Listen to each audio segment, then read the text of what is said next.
Special thank you to Seed and Stone Cidery and Lucky Buzz Meadery for sponsoring the show today. They help to make this show possible and supply us with the occasional beverage when we're out there. They've got 10 taps full of meads and ciders made right there in-house. They've also got all sorts of awesome events going on, including an open mic almost every single Thursday where you can come out and show your musical talent. So all you songwriters out there, stop out and grab a cider or a mead and tell them that the Songwriters Couch and the Patrick Joanne Band sent you. Again, Seed and Stone Cidery right here in Rochester, New York. Go out and visit them and let them know we sent you. Thanks, guys.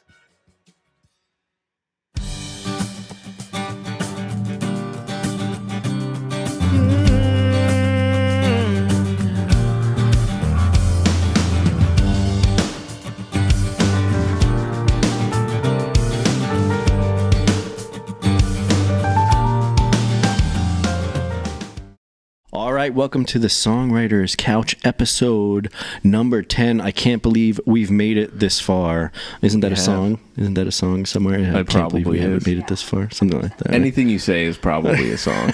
That's right. And today on the show, we've got the one and only Mr. Sully Slentz. Am I pronouncing your last name correctly? You are, yeah. All right. We're good friends, so this is gonna be pretty casual encounter. Much like how we met. We were in a back alley. Both had our knives. Yeah, both had a little bit too much to drink, and ended up stabbing. Yeah, it's not going where you thought it was going. Stabbing each other. We both robbed each other. But then came away with the same amount of money afterwards. So it was nice. We were like, "Give me your money," and then we were like, "Yeah, you know what? You seem like a cool guy." Yeah.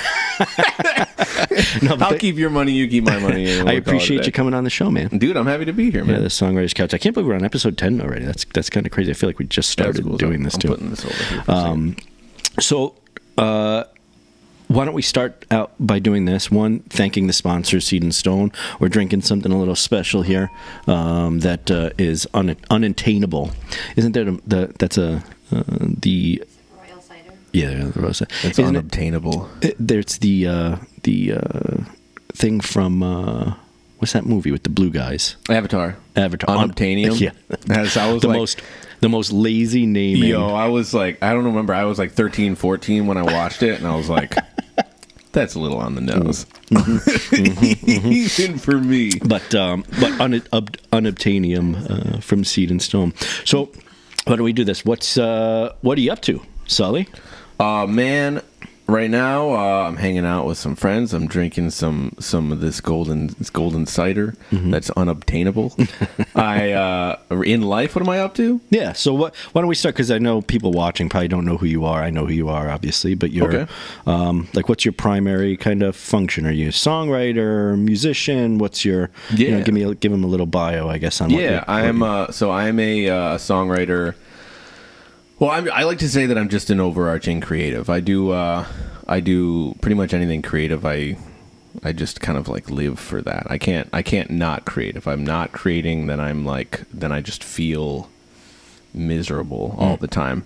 But yeah, so I have a band, Good Gorgeous, and I write all the music for that. I'm the front man, and I play guitar and keys, and that's been a lot of fun. I also am a video director, and so I direct commercial for a living. I direct commercials, and for fun, I direct music videos, and so anything creative. Usually music and video, anything collaborative. Yeah, and I can relate to that enormously, because the fact that I'm doing this at any given time, like my weekends, my all my spare time is filled up with what some people would consider to be work or whatever, but it's like just what creatives do, right? You kind of feel like you're suffocating if you're not making things, right? Yeah. Where do you think that comes from with you? Do you have in your family a bunch of creatives?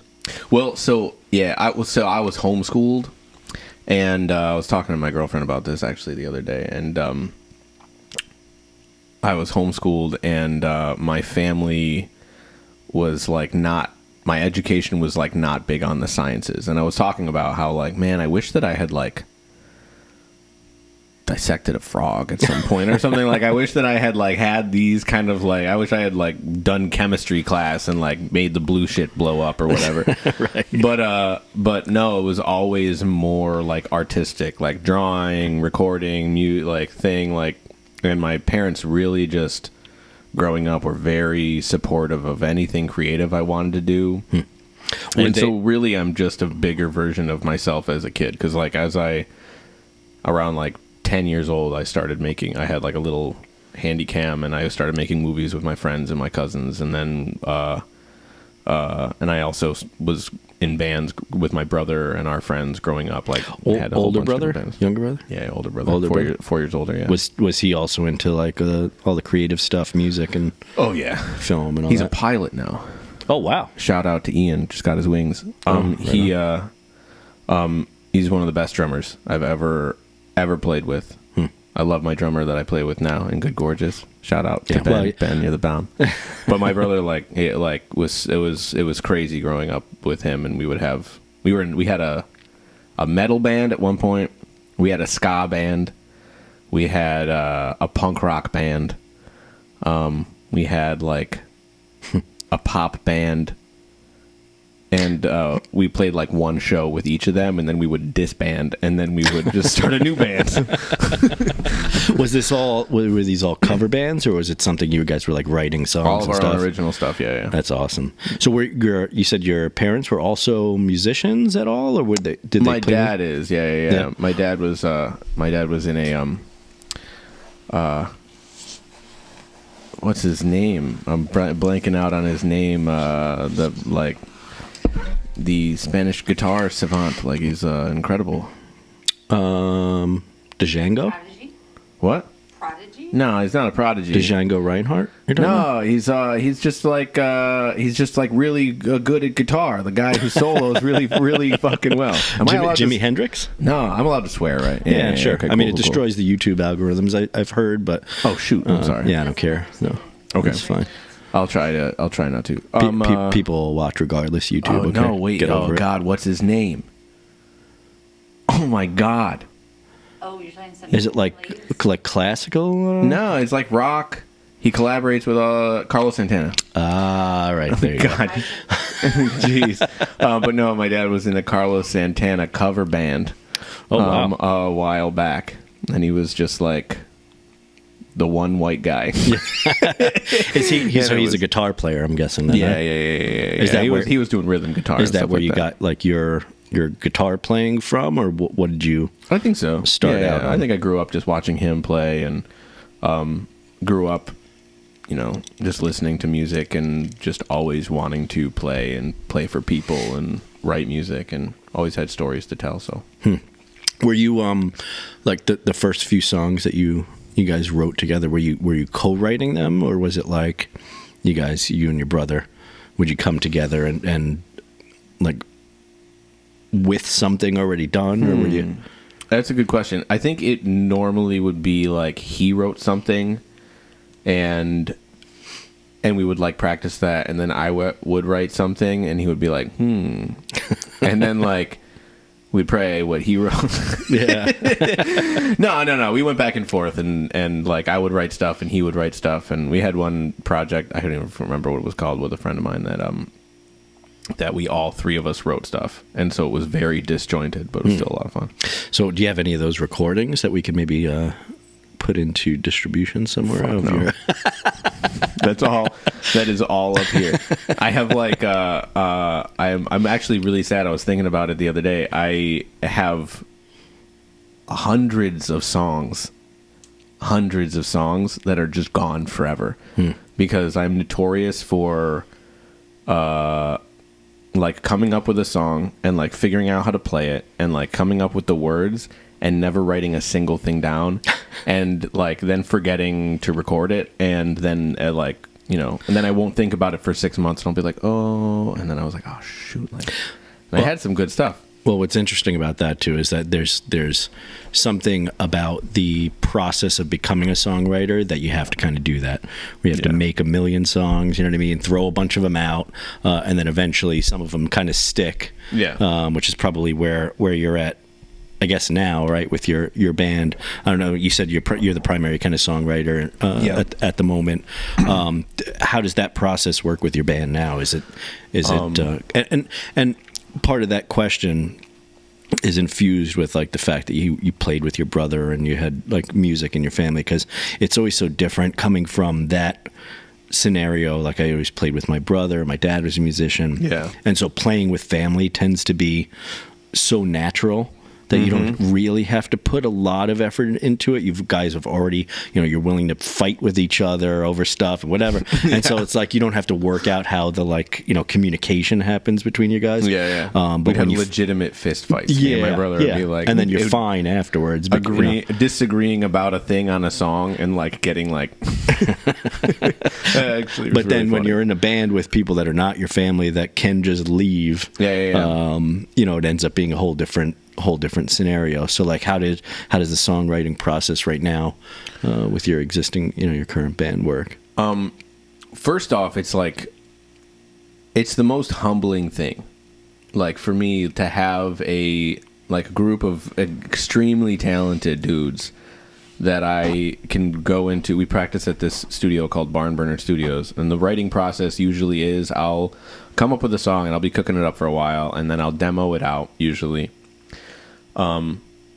And then I'll bring it into the studio and I'll be like, "Hey guys, I got a new demo that I think that we could start trying." And then they say, "Okay, cool, we'll put it on the speakers." And then we'll like listen to it. And usually they're just like, "Yeah, okay, cool." And then we just kind of like start picking up, and playing it from there. But having the humbling thing is that I have like this group of dudes that are willing to just show up every week and play the music that I write, and just compliment it and bring their unique perspectives or their like different way of listening to the music. That's why I was talking about collaboration before, because anything collaboration is like my favorite. Like I used to do like stop motion animation shit, like and I went to college to be like an animator. Went to film school at RIT. Yeah, that's actually how we met. It wasn't a full on knife fight, just partial knife fight. It might have been a knife fight. Who knows? But no, I went to film school at RIT, and I was like alone in a room animating a thing, like hand drawing, and I was like, I hate this. I hate this. And then I was on set, and I was like directing a thing, and I had someone else who was running the camera, and someone else who was doing the light, and someone else who was doing the sound, and I had to like communicate this vision to people. But also, like, when you're collaborating with other people, like your vision, they can't help but impact the vision a little bit. Like, especially actors. We met actually because he was Patrick used to do like acting and stuff for some of these like student films, which was a lot of fun. Yeah, we'll talk about maybe we'll talk about that. We can talk about that a little bit. But yeah, so like even actors, a cinematographer, all these different artists influence the art in a little way. And like, as much as I, as an artist, you have to have confidence in yourself. Working with people you have confidence in to elevate the art is so key, for me, at least. So I don't necessarily like to create art in a silo. I don't like to demo out things just myself. I don't like to, just work on films by myself. I like to I like to bring in other people and collaborate with people, because it can only make it better. Yeah, kind of like the Prince mentality. I know when he used to go into the studio, he used to just record everything himself, and do all that. And I'm sure he had some input from from producers and the record company, obviously. Yeah, I know he probably didn't like that very much, knowing Prince's personality. But I 100% agree on the collaboration thing, because I think it becomes very one dimensional when you're making art and you have this idea for something and you start creating. I find like if I just were to do all the instruments on something, it just wouldn't be as dynamic and very like as colorful. Yeah, in a way that like in direct, what is it called? Mirroring or whatever to like collaborating with people. You know what I mean? But I want to speak a little bit about what we were talking about right before we started the podcast, which was how we met, right? I met at the film school that you were going to at the time, and the reason why I did that. And I feel like you've got some of that too, where I tend to, instead of going to a school or whatever, or going out and purposefully learning stuff in some sort of accredited thing, I learn a lot from just kind of doing the thing and making a lot of shitty versions of the thing. Right? And then eventually, as I'm doing that, I learn, okay, you can get better. You make little iterations that are a little bit better or whatever. And the reason I ended up doing that, the acting, wasn't because I really wanted to act in student films at RIT, but because I had children at the time. I was married. I didn't have time to go to school full time to take a film school class and learn all about filmmaking. But for my music, I knew I needed to make music videos. I needed to make stuff like that, and the only way I could learn about that was to be on a real set. And there's not a lot of movie sets here in Rochester, and not a lot of like opportunities. There's some, There's some. We got a couple. We have a Magic Spell studio, and we got a couple other studios. But the opportunities are pretty hard fought for by working actors and that sort of thing. I didn't want to be a working actor. That wasn't my intention, but I wanted to learn about it. And RIT's, their program there is excellent for film. I feel. I don't know how you felt being in it. But, it really I was learned an program. enormous amount just by being on set and watching all you guys that were becoming professionals and almost getting a free education on it, on how to make film and how to do this kind of thing. There's so much to be said. It was just today that I found out that that's why you were doing that. That you were doing that to go there and kind of get a free education. It's like auditing a class, you know what I mean? Like you instead of going and sitting into the class and having to like do the coursework, you were like, I'm just going to go when the shit's hitting the fan and like see what works and what doesn't work. And that's like that's such a cool way to learn. And I feel I also have that kind of like that same mentality, like just toss me into the thick of it, and I'll pick it up as I go along. We kind of talked about like with another band earlier, and we won't talk about what we talked about because there's some industry secrets that are in there that have been revealed.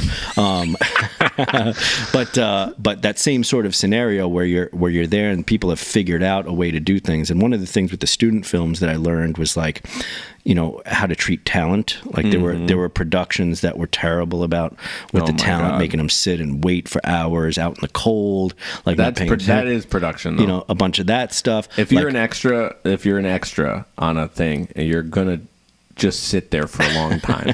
Right. I'm sorry. That's just how it is. As a production team, having someone, or at least the director, producer, making sure, okay, they're comfortable, they're, they're ready to perform when the time comes, like you're not doing it because you care about them so much. You're doing it for the sake of the project almost to say, okay, they need to be able to deliver when they're on camera, and they're not going to be able to do that if they're exhausted and they're treated like garbage the whole time.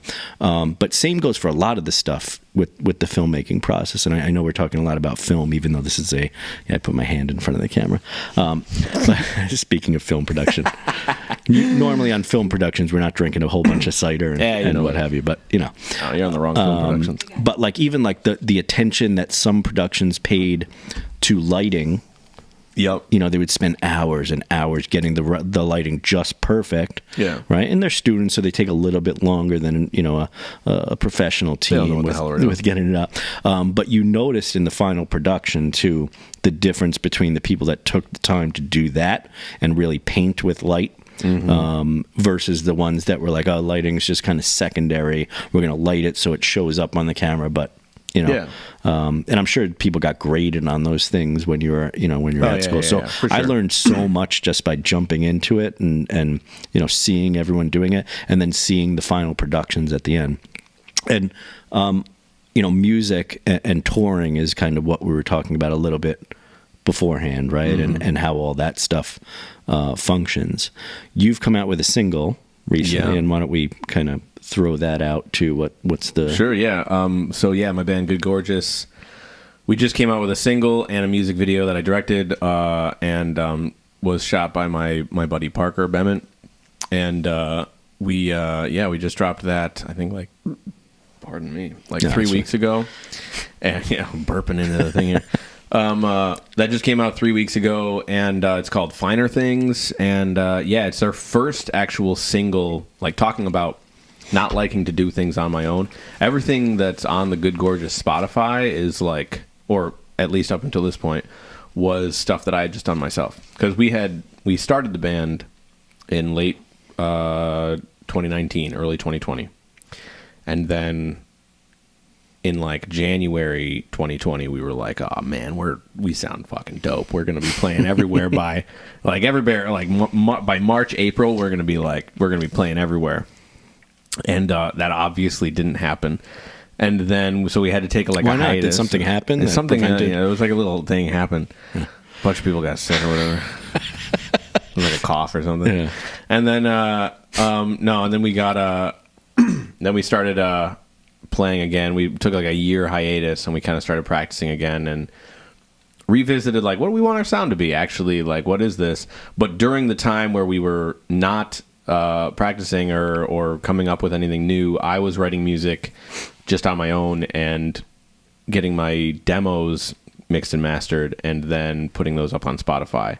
So the main 3 songs that we had on our Spotify for a long time were really just demo tracks. And so Finer Things is the first time the full band has come together to intentionally record something, to put it out and polish it and make it sound like how we sound live.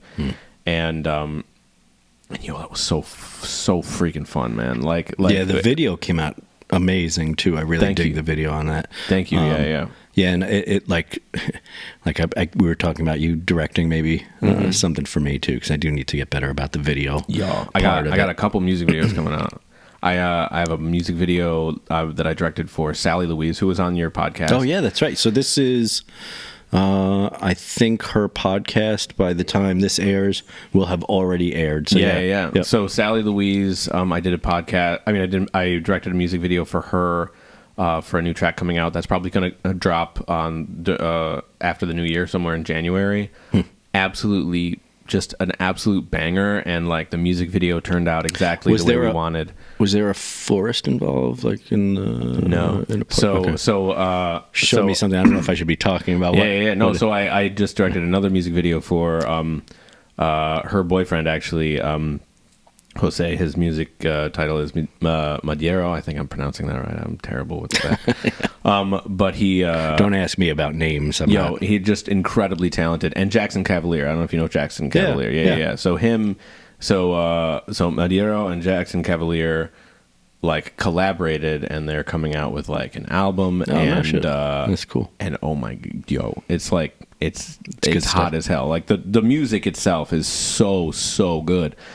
And the music video is going to be is absolute ball, and it's so cool. Keep an eye out, obviously, for that. Yeah, that stuff. Both probably dropping in January. I told her I'd like to get him on the show too and talk, because I know he's part of the Recording Academy. Yeah. He's back in Colombia now. Yeah, the Latin Recording Academy, and I'm part of the Recording Academy here in the United States. So I kind of want to talk about that and what the differences kind of are there. And I know he's doing a lot of music stuff. So yeah. Oh, that's awesome. He likes. He was talking to me that he wants to come back to America to do music, because he wants to do kind of like rockabilly, bluesy, more modern version of rockabilly music, which is kind of what him and Jackson's album is like. Yeah, Jackson Cavalier does that whole kind of one man band, old blues awesome. kind of stuff. Yeah, it's cool. Yeah, he's killing it. But so the suitcase drum, bass drum makes a great appearance. makes a couple good appearances in the music video. But he's there's not really a market for that in Colombia, and there is a market for that here. It's Americana. It's like new Americana, and it's so hot, man. It's so good. Oh, that's awesome. I got sidetracked. What do we? Yeah. So What were we talking about? I think we were talking about just music videos and me wanting to bring you onto a project or whatever, and be able to do more music videos. Sometimes I get so wrapped up in like writing music. You have kind of what you talked about earlier, where you'd write something and then it kind of gets lost in the ether. It goes out there, and there's something to be said about writing 1,000 songs or whatever, and then cherry picking the best stuff out of there. But I recently spoke, I think it was actually with Sally Louise, and I was talking about songs that you write that maybe you don't like. No, I'm sorry. Who was it? It was Echo. Oh, this is going to be surprising. So Keanu Reeves, okay, was on the show. No, he wasn't on the show last week. But he's in a band. Oh yeah. They're a dog star. Yeah, something like he's the bass player in a band, and he looks so happy up there. Yeah, I think he's a. Doesn't he look happy? Yeah, he likes playing music, but he was talking about writing music, and then some of the stuff that gets written he doesn't like when he first starts playing it, and then after a while it becomes like, oh, this is. Like it becomes like you start to like it after you play it a bunch of times, sort of. I think it's a bass player thing. Yeah, that might be it. I know. For me, our biggest Jeff, our bass player, love you, Jeff, with all my heart. He is always the first one to be like, I don't like it. Like Finer Things, actually, when he first heard it, he was like, you know what you guys kind of remind me of too. The band, the 1975. Oh yeah. So not you don't remind me exactly of that, that per se, but it's got that new wave rock kind of feel to it. We want to be like the new emo pop. Yeah, it's good stuff. It's fresh, like it's not not like the same old stuff kind of being done. Yeah. There's so much great music here in Rochester too. I we talked a little bit about maybe starting a record label here or something, just to get some of this stuff out, because I feel like there's all these like rumblings of things. Underground, like you said, Jackson Cavalier, and there's just musicians here that are phenomenal, that are making some stuff that's like unbelievable. But there's so much competition here, and it's tragic that it almost because gets lost. Yeah, and it's also a really hard city to be a professional musician in. Yeah, and that's the sad truth about Rochester is that if you're a musician, like, you aren't just a musician. And some people do it and pull it off, and they're usually in cover bands or wedding bands or something like that. And that's which is awesome. And some of those people are just killing it.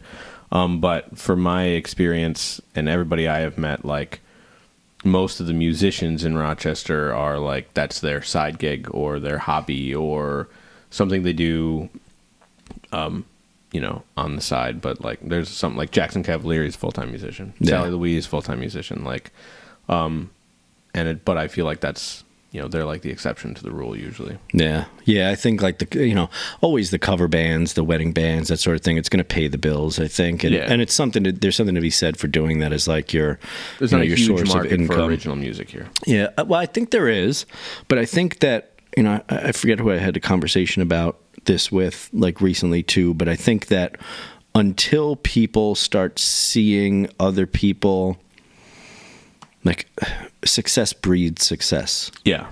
Right? So until you're kind of semi-successful and people start seeing, that other people are paying attention to, or people outside, let's say your city that you're in, are paying attention to what you're doing, they won't really get on board. And it makes sense. And, there can be this kind of animosity about that too, where people are like, why is no one listening to it? Or why is it I get more love out of town than in town, and that sort of thing.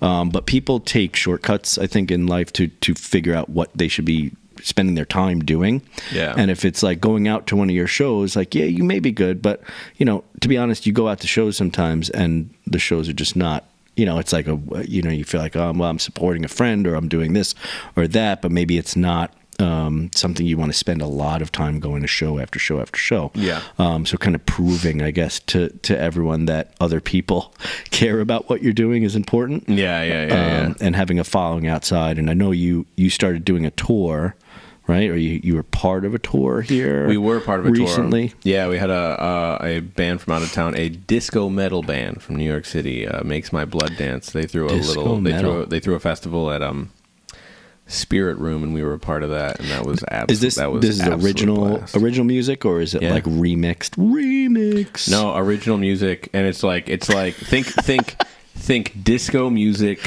No, think metal music with like disco drums. So it's like it's like very like dancey, but it's metal. Huh. So much fun, dude. That's it was an absolute blast. And then we played with who else did we play with? We played like, I'm forgetting the other bands. Hydra Groove, they were freaking great. Bug Day, they were super awesome. There was just a handful of really good local bands, and a whole bunch of people came out, and it was just a hot night. So what are we working on here? And I say we, the ethereal we. What are we working on for the near future? I know you and I have got something coming up, hopefully in the next few months, that we'll announce as soon as that happens. Outside of that, I know Good Gorgeous. Are you working on like a full album? Nah, man. I think albums, especially at this point, I think albums are kind of dead. I think that where it is right now. So the main thing that I'm trying to figure out is content. And like unfortunately, that is the reality, is that if you want to get your music out there, you have to make a whole bunch of content around it, and you need to maximize on whatever you put out there. So we just put out this single, and I have been absolute shite about making content for it. But there's a lot of people out there who are just, they'll release a song once every 6 months. But like every other day, they're posting a reel with their song, and they're just like lip syncing to it in a different place, in a different outfit.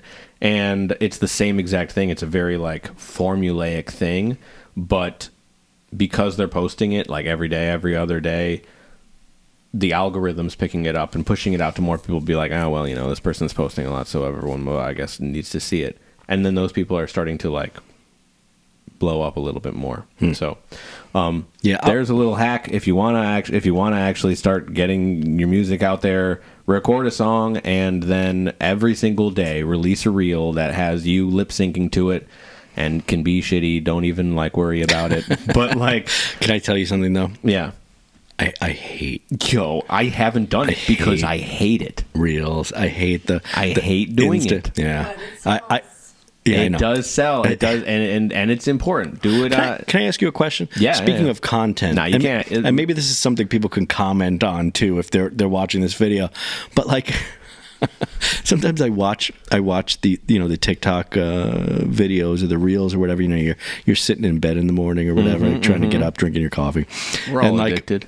Yeah, or you're driving and you're just watching reels instead of paying attention to the road, as you're going along. No one does that, right? Nah. Yeah, I don't buy it. But never once. You know what I don't get is the people that so someone's created a bit of content, some sort of video, right, where they're doing something, and then there's someone just sitting there not saying anything. They're just sitting there watching it and like pointing at the content or whatever, Yeah, it's everywhere.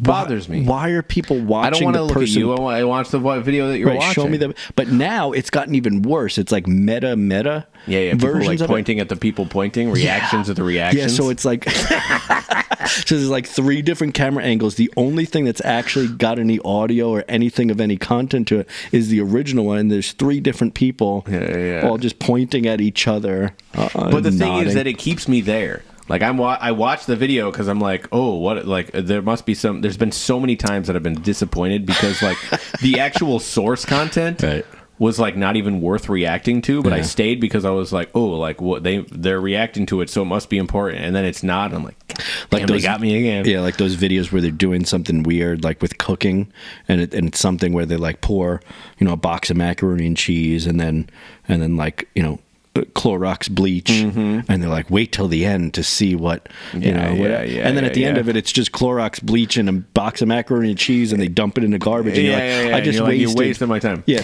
my favorite thing on Reels right now, on like TikTok or Reels or whatever, is the people who do like really long, drawn out things. To make it seem like there's going to be this big build up. There's this one guy who does this thing. He flips his cards, and he's like, all right, now pick one card and memorize it from the thing. And he's like, all right, you got it? And he goes, and he's got a balloon, and he's like, he shakes it, and there's something in there, and he's like, oh, you hear that? Okay, just a second. And you're like, oh, it's going to be my card, goddammit. And then he like takes a pencil out of his ear, and he goes, and he pops it, and he just goes, and he just flicks off the camera, and, and then he jumps and farts and just runs away.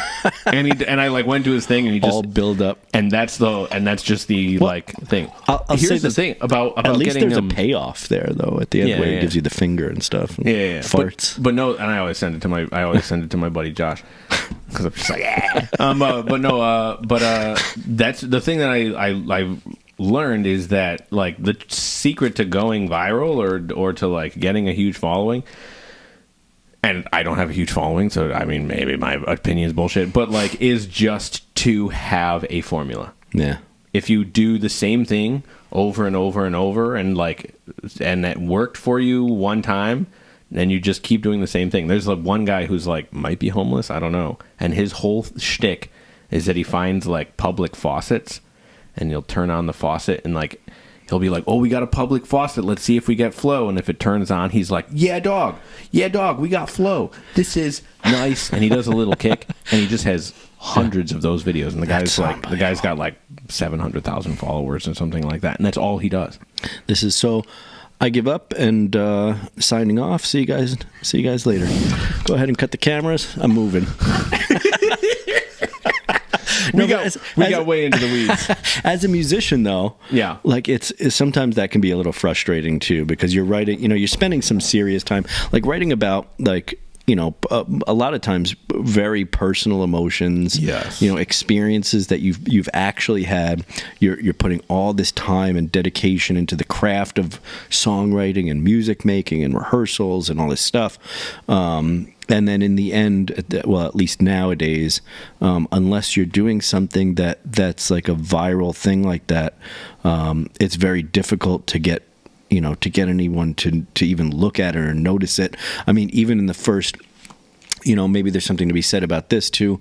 The first 10 seconds of a song, like if you don't already have someone listening, it's almost impossible to keep them listening. If they tune in and it's not something that's immediately catchy, you hear it in pop music now.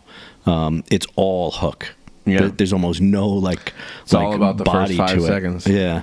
And that can be frustrating for me too. Like I'm doing this as a YouTube thing and having to create shorts and stuff like that. Again, I've been kind of slacking on that sort of thing too. It's just because I feel like I should be spending my time making music. But if no one's watching or listening to that content, then you're kind of you're wasting your time almost making the best music possible if no one's listening to it. Well, it's what Miles Davis said. Someone asked him in an interview. They said, would you still be making music if nobody listened to it? And he was like, hell yeah, man. Yeah, I would be too. And they were like, why? He's like, because I have to. Yeah. He's like, I can't not make music. Yeah, it really is a compulsion, huh? It is, yeah. For me, it's less of a compulsion and more of a therapy for me. And so I'm not necessarily a sad person. Like I've had my mental health struggles, whatever. But I only write sad music because I only write music when I'm sad. Like I don't know. You'll pick up on this throughout the Good Gorgeous stuff, and even younger when I was a teenager. You know what I mean? And if I didn't have the life experience, I wrote sad songs about other people's life experiences, or I'd write sad stories about, write a sad story and then write a song that tells that story that's sad. Just because, if I write, I find that if I write something while I'm happy, and it's it's a trying to be about being happy, it comes across forced and fake. I've heard that. I've heard that a bunch of times. So this is only episode 10, but I feel like there's a bunch of themes that kind of carry forward too. Like you almost, even when you're writing a happy song, if it doesn't come from a place of depth where there's like depth behind the happiness, it's almost like it can come off so cheesy and no one wants to listen to it. It's like watching a movie that's except if Pharrell does it. All cut. Yeah, I guess Pharrell wrote the happy song, and that song. Well, Pharrell's not going to be producing any of your stuff soon. Forever banger. No, but that's true. There are people that just write, dance music and that sort of thing, I guess, too, right? Yeah. But there's, I don't know. I feel like there needs to be storytelling in the music that I listen to. Oh yeah. And then when I write music, what do you normally? You kind of alluded to this, writing a story and then writing music. Like, how do you normally approach? And obviously that might be not every time you write a song it's the same exact way of doing it, but do you tend to write maybe the story or the lyrics to it first? Do you come up with a like music to it? I think it changes every time.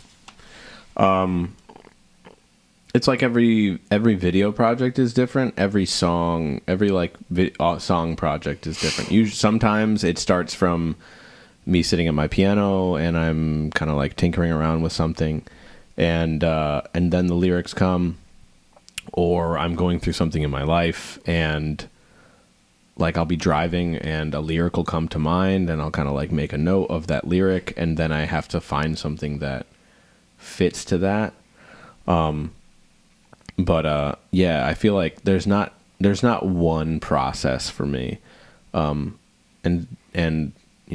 I don't know if there's one process for anybody. Like, I feel like I can't imagine that like a world where my songs kind of come from like a structured thing that I like, that I'm like, all right, now I've got to sit down, I've got to like come up with this music, and now I got to write lyrics, or I got to like write this poem, and then I got to like come up with lyrics. It's very hand in hand. And also like the Good Gorgeous, especially the Good Gorgeous music, like we intentionally don't follow a structure. Like the normal kind of structure of a song is like verse, intro, chorus, intro, verse, interlude, second verse, pre-chorus, chorus, second verse, pre-chorus, chorus, bridge, chorus, outro.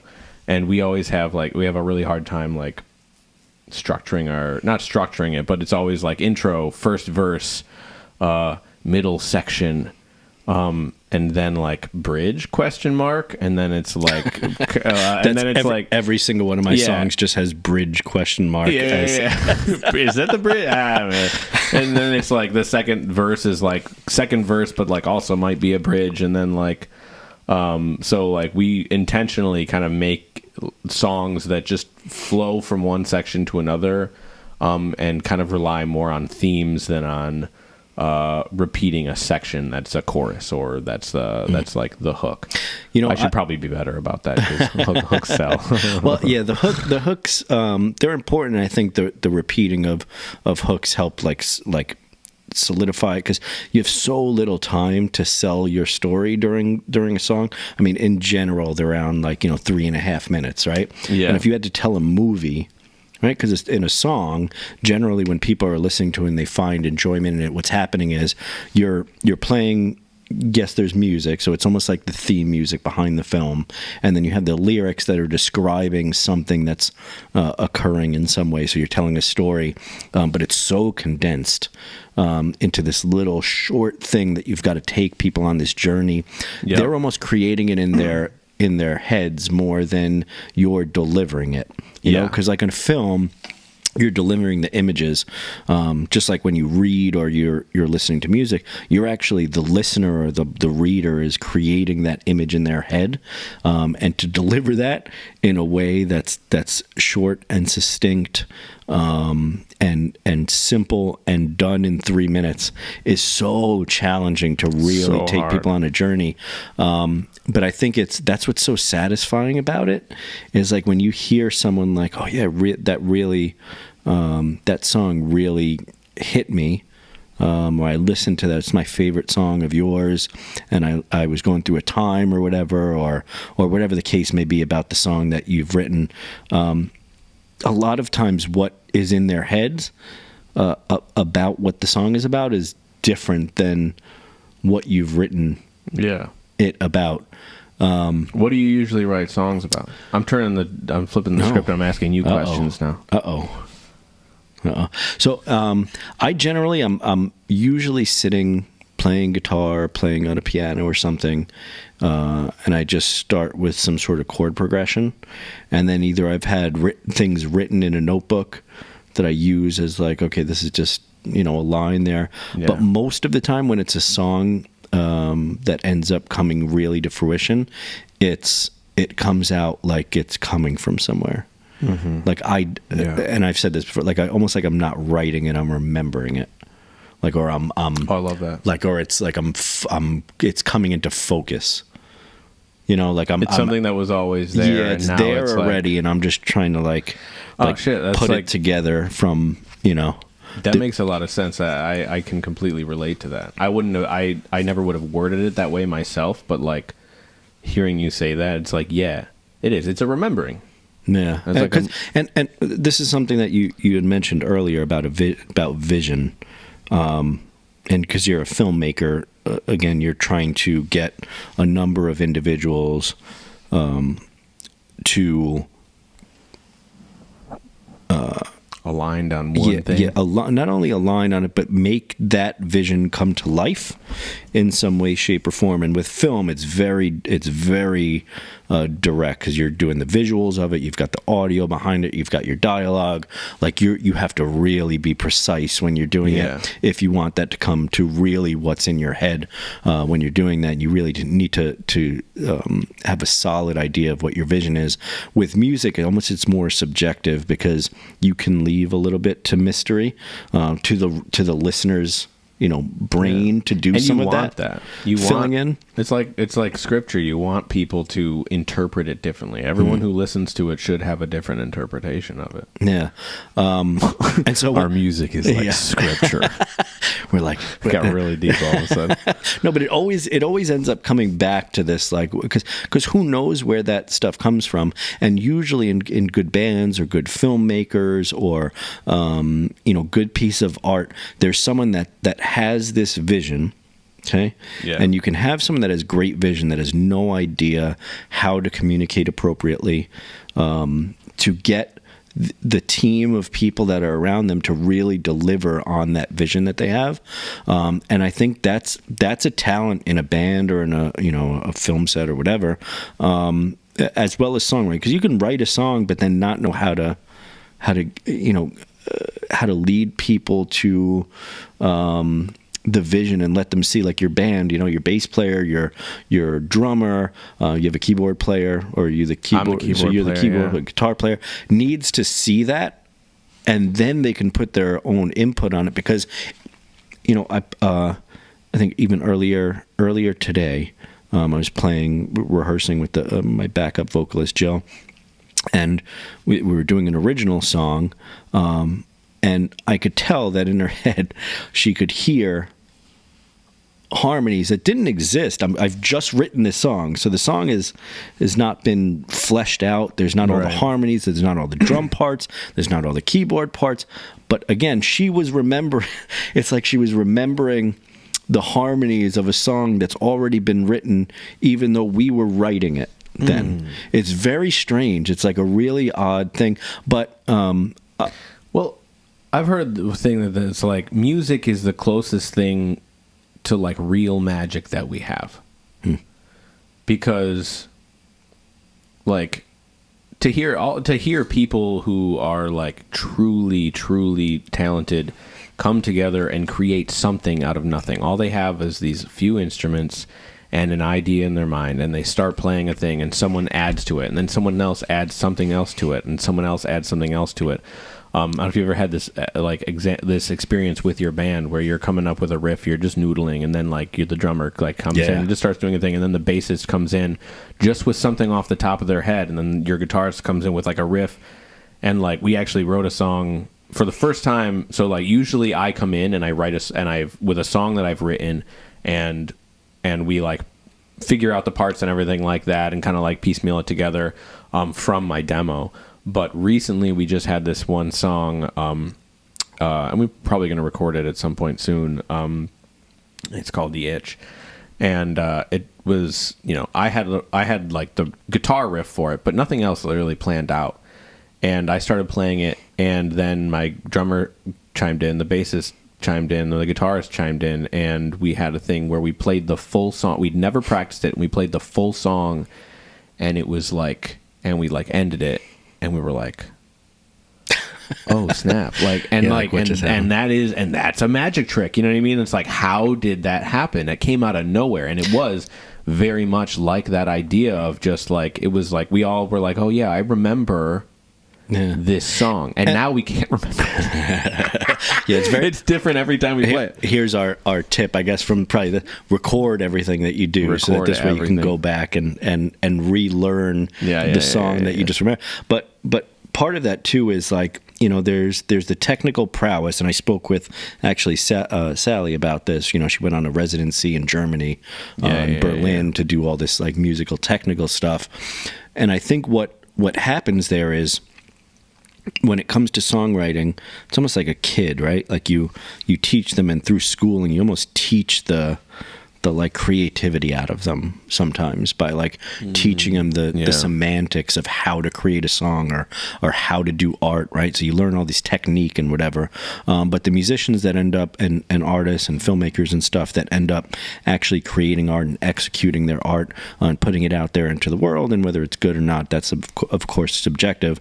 But I think what happens is you learn the language of being able to translate what's coming in, and then putting it out. So you learning techniques on guitar or learning music theory and all that stuff doesn't help you become a better songwriter or storyteller. It just lets you communicate better what's already there. Yeah, it gives you a technical level. Yeah. But like, and it's true, like I think that there's a lot to be said. Like some people, like I'm not an engineer, like I'm not going to be able to like engineer some crazy shit. And I think that there's a lot of people out there who like, they could write songs, but it's probably going to come out flat because that's not what they're meant to do. That's not what they're made for. They're made to do something else. And some people just, don't have that. And that's okay. You know what I mean? Like, find your thing that you're good at. Yeah. And I there's something to be said. I think I could be better versed in the language of music so that I can better get out what's in what I'm tuning into in the universe, and what's coming out, or what I'm picking up on that I'm trying to then put back out into the universe. And I think, I have a team of people around me, my band, that definitely helps me with doing that, like my piano player and both of them, and even my drummer and everything. They're just better technically from a technical sense. So sometimes I'll explain something, and I think I'm good at vocalizing it, and then they can help me bring the vision of that musically out better. Which is why you said, you love collaborating, because I think that probably there are individuals around you and your team that are, making up for your lack of understanding of the language of whatever the creative thing is. I can't play bass like Jeff. Yeah. I can't play drums like Ben. I can't play guitar. I can't. I'm pretty competent in guitar, but like I don't play guitar the same way Colin does. Yeah. And he has his own style and his own background where he comes from. And so it creates this kind of whole thing. 3, 2, 1, cut to commercial. No, we're getting a time warning on the. Oh, are we getting into the weeds a little bit? Yeah. Oh, shit. So let's do this. So do you have a song that you want to do today? Sure. My life has been crazy. I'm in the middle of directing two different commercials and finishing up 2 music videos. I talked about them earlier, and a couple editing projects. So my last show was the last time I played music, like at all. So I'm rusty, but I'll play something. That's fine. So, but what I want to do before we do the, cut to you playing something terribly here I'm totally sure it'll be great. So don't worry about it. No, but one, the song "Finer Things." What's that about? Okay. Damn. Okay. So "Finer Things" is about. So I went through a divorce a while back. And I know nothing about that sort of thing. Yeah, no, man. Neither do you. No. I'm the only one. No, so "Finer Things" is about getting back out into dating too soon. And starting to, and going back out there and wanting to, like, show the best version of yourself, but also realizing that like you have like your walls are all up, you know what I mean, like, and so like you want to go into this place where you can find somebody and find love again, or at least just like get some connection and some closeness and some intimacy of any kind, and then but also realizing that you're like, there's no way in hell I'm letting somebody into my space now, like into my heart, into my world, like you're gonna like, and kind of realizing, like, that was my experience, is that I went through this divorce, and I started dating way too soon, and there's a lot of collateral after, from that. I heard a lot of people just going into that scene, like, and trying to find love when I wasn't willing to actually let that happen. So that's what the song is about, really. So, and in addition to that, let's also just, where can we find that? Where can the listeners, viewers, or whatever, find that song? You can find it anywhere. You can find it on YouTube at YouTube at just @GoodGorgeous is our YouTube /@GoodGorgeous. You can watch the music video. It's really interesting. We shot the whole music video in halftime, so so you'll notice it has this kind of like jerky kind of like motion to the whole music video. Dug it. Yeah. So what we did is we slowed down the video half, by 50%, and shot the entire music video that way, and then sped up the footage double in post. Huh. So did you have to lip sync to it? Slowed down, yeah. Slow. Yeah, that must have been fun. It was wild. Yeah. It was super fun. But yes, you can find that on YouTube. You can listen to it on Apple Music, Spotify, Amazon Music, anywhere you get it. All the Deezer, usual. if you're in Deezer. Somebody listens to Deezer somewhere. I know Deezer. Yeah? I know Deezer. I don't know Deezer. Yeah, I don't have the app on my phone or anything, but I know it because I also distribute music. I only know about it through distributing music. They were like, it's also going to be on Deezer, and I was like, I don't know what that is. But why don't we go ahead and get yourself set up? Just point the mic kind of in between your mouth and the guitar. Yes, sir. And we'll work that out. In the meantime, I'd like everyone that stayed to this point in the conversation here with myself and Sully to go down to the little bell icon and the subscribe icon. I'm going to do the pointing thing. I got to do that or whatever, wherever it is. Go on, subscribe, like it, tell your friends about it, comment. It really helps if you comment on something. What did you like? What did you hate about it? If you don't like my face, we can cut me out of future episodes, or just have a blur over here.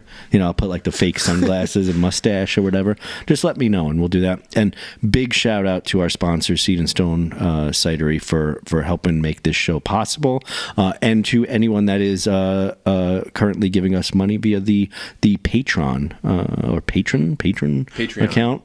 It's not Patreon. It's through through Oh, it's not our Patreon. podcast distributor, just called a patron. You can become a patron, so that really helps. We have $1, $5, $10 patrons that help it out, and we've got some merch coming. So again, we'll pimp that out when the time comes.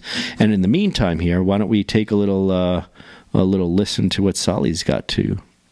Sure. To give us here. This is I'm gonna try to figure out an acoustic version. I've never played an acoustic version of Finer Things, but I'm gonna do it. This is happening right now in real time. This is happening, people. This is happening. Wait. All right. Let me see.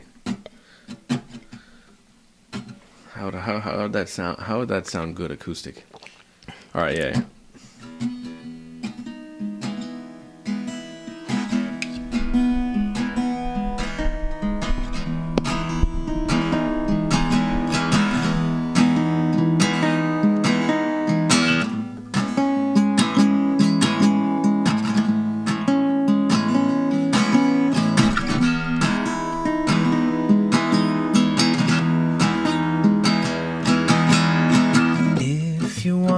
To know something about me, baby, it's the finer things.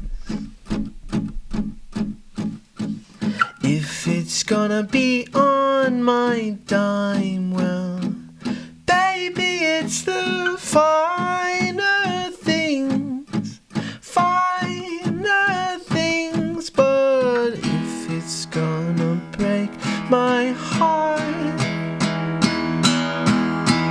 if it's gonna break my heart, I'll jump out the fire escape.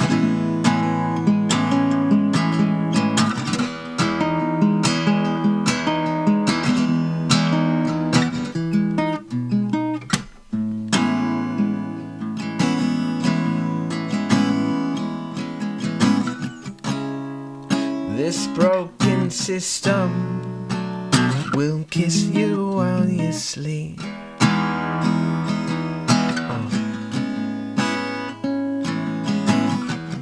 Is that one reason your loving could only be skin deep?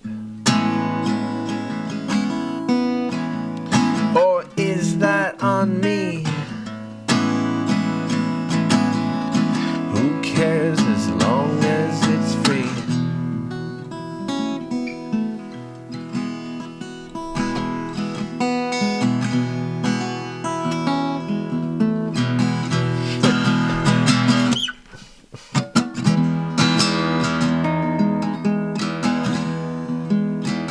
Can't decide whether it sounds better to strum it or pick it, you know?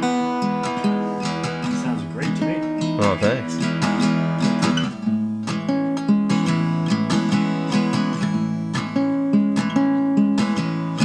If you want to get inside my mind, I'll show you my finer side. Even if it's worth the time, you'll only get my finer side. But if you really want my heart, to break these walls and feel these scars, that just sounds like suicide.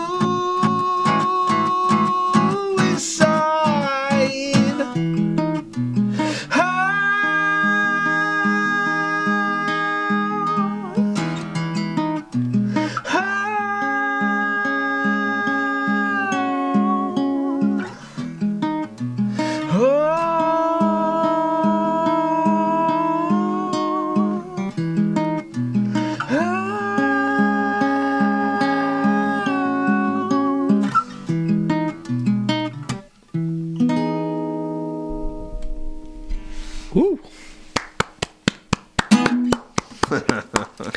Sullivan Slentz, everybody, and that is a song from his band Good Gorgeous. Yeah, Finer Things. Where'd the name come from? If that's a Good Gorgeous? yeah, All it's just right. because you're That comes from Because you're so gorgeous. That, yeah, no, it comes from dating too soon. And we were originally called Bad Love, and then a emo rock band out of like Missouri was called Bad Love, and we were like, fuck. So we gotta find something else. And then we were gonna be Bad Handsome, and then there was a friend of mine who was like. She was like, well, I want to make a sister band to your band and call it Good Gorgeous. And I was like, dang it, that's better. That's a better name. Stolen. And so I asked her, I was like, hey, if I got you a real nice bottle of wine, could I have Good Gorgeous? And she was like, yeah. All right. And I was like, hell yeah. So I got Stolen for a bottle of wine. What kind of wine? I don't remember. It was like a $60 bottle of wine with a cool label. So, Pinot Noir. Yeah. It was probably a Pinot Noir. Pinot Noir, mid-sized car.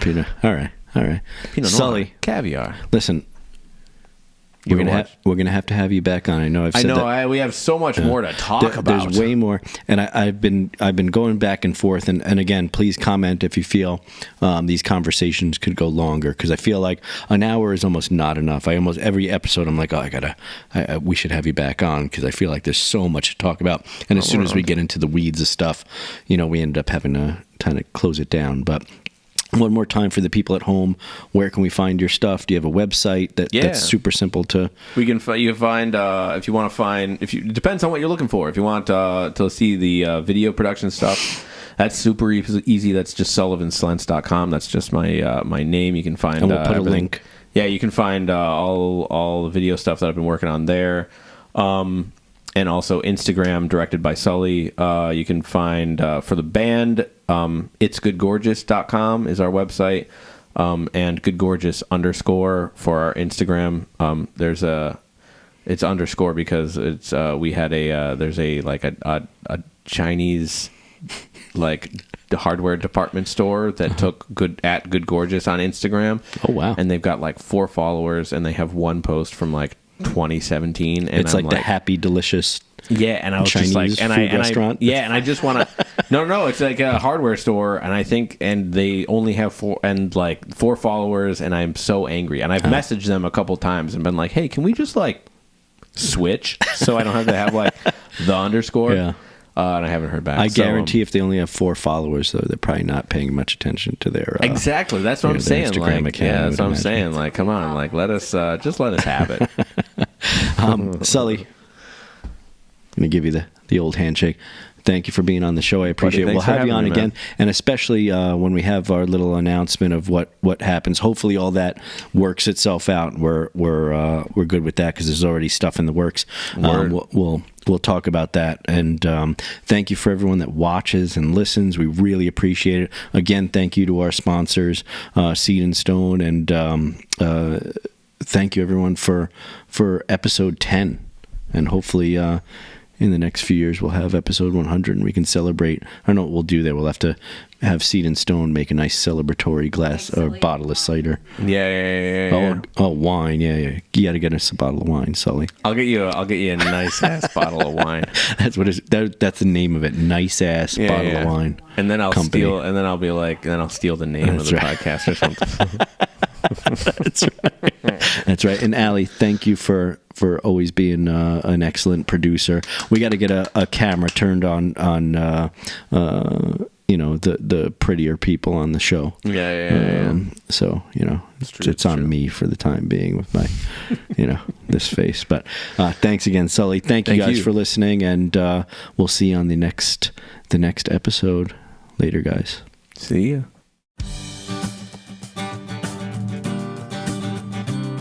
Mm-hmm.